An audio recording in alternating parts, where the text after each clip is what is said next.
Petugas Satpol PP dan Sudin Sosial Jakarta Pusat berlarian mengejar dua pengamen yang kabur saat akan diamankan di Gambir, Jakarta Pusat pagi tadi. Meski harus mengeluarkan tenaga ekstra, petugas akhirnya berhasil mengamankan para pengamen. Kalau berangkat kita data doang. Nggak bakal hilang barangnya. Selain pengamen, petugas juga menyasar gelandangan, pengemis, ODGJ, dan pemulung. Ini tasnya tadi mana? Iya, modal, Pak. Makan anak bini, Pak. Anak bini saya siapa yang makanin? Oh, nggak bisa begini caranya, Pak. Gerobak. Iya, masuk.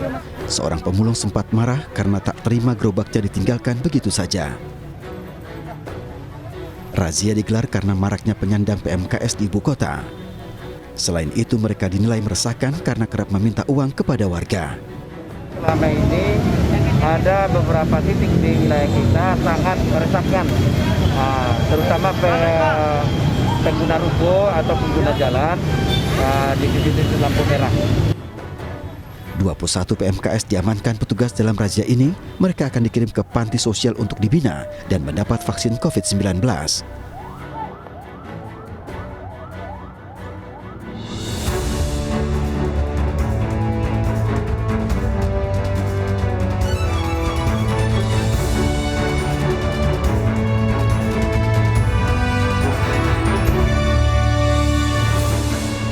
Selamat malam, kita berjumpa kembali di AIU Newsroom, ruang memperbarui informasi Anda dengan diskusi yang komprehensif.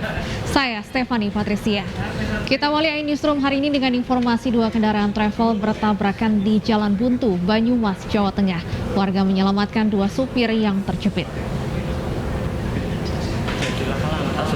Di daerah perempatan Buntu ke timur. Inilah video amatir warga sesaat setelah kecelakaan terjadi di Jalan Raya Buntu, Kemranjen Sumbiu, Kabupaten Banyumas, Jawa Tengah. Warga sekitar berupaya menyelamatkan sopir mobil travel yang terjepit. Dengan alat seadanya, kedua sopir travel berhasil dievakuasi. Kedua kendaraan sedang tidak membawa penumpang saat kecelakaan terjadi, sehingga tidak ada korban lainnya. Kecelakaan berawal saat sebuah minibus melaju dari arah barat. Tiba-tiba mobil yang dikemudikan UP, warga Bendosari, Sukoharjo, hilang kendali sehingga oleng ke kanan. Dari arah berlawanan datang minibus yang dikemudikan RPR, warga Jakarta Selatan. Tabrakan tak terhindarkan dan membuat kedua kendaraan ringsek di bagian depan. Sekali Bandung apa ya? Ya, dari Bandung. Nyalip. Terus nabrak. Wetan. Oh, dari timur. Ya, timur. Itu kanan. Oh, Balik. oh.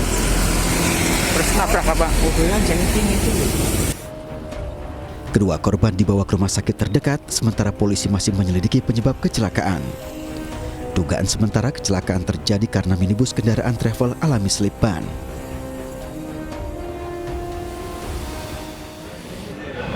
Sebuah minibus nekat menerobos perlintasan kereta api tanpa palang di Grobogan, Jawa Tengah. Akibatnya, 3 penumpang dalam minibus tewas.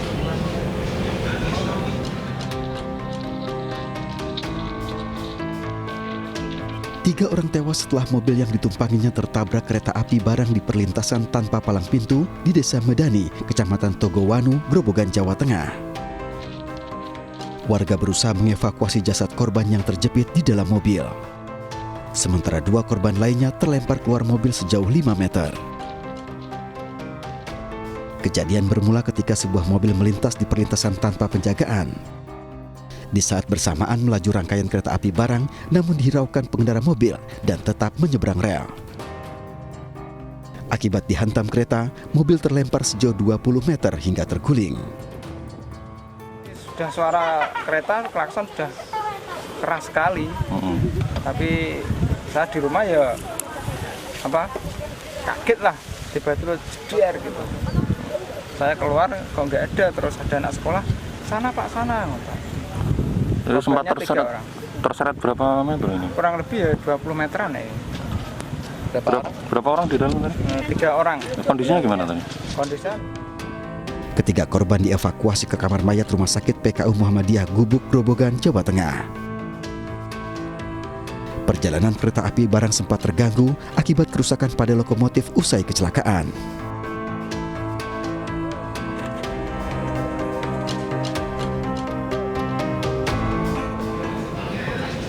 Seorang pengendara sepeda motor tewas terlindas truk di Jalan Raya Blirip, Mojokerto, Jawa Timur. Korban terlindas truk akibat bertabrakan dengan pengendara motor lain.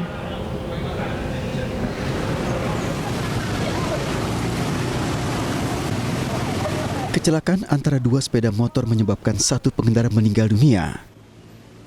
Korban meninggal dunia setelah terjatuh kemudian tersambar truk dari arah belakang. Korban mengalami luka parah di kepala. Pengendara motor lain yang bertabrakan dengan motor korban hanya mengalami luka ringan. Masnya kalau yang masnya ini dari arah sana, Mas. Yang luka? Iya, yang luka dari arah utara mau ke sana. Tapi kalau yang kecelakaan itu satu arah dan sama truknya. Dari truknya arah mau ke Canggu, sama yang naik sepeda ini juga arah mau ke Canggu. Polisi berhasil mengamankan supir truk bersama kendaraannya setelah sebelumnya sempat kabur usai kejadian.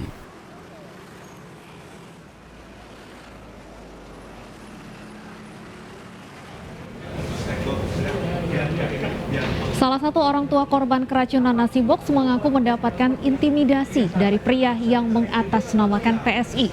Sementara itu hingga kini sampel nasi box tersebut masih diselidiki laboratorium Polri.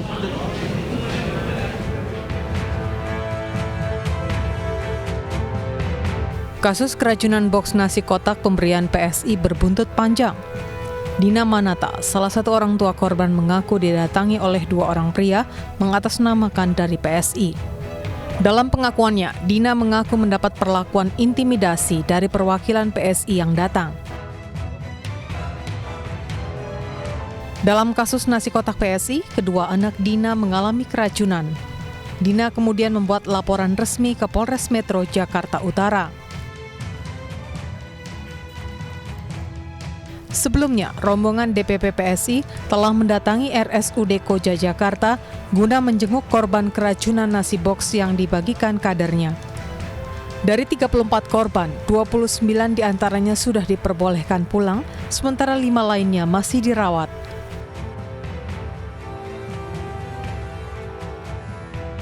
Terkait temuan, Ketua RW setempat yang menyatakan pembagian nasi kotak tanpa koordinasi, kader PSI berdalih telah menugaskan ranting partai sesuai prosedur.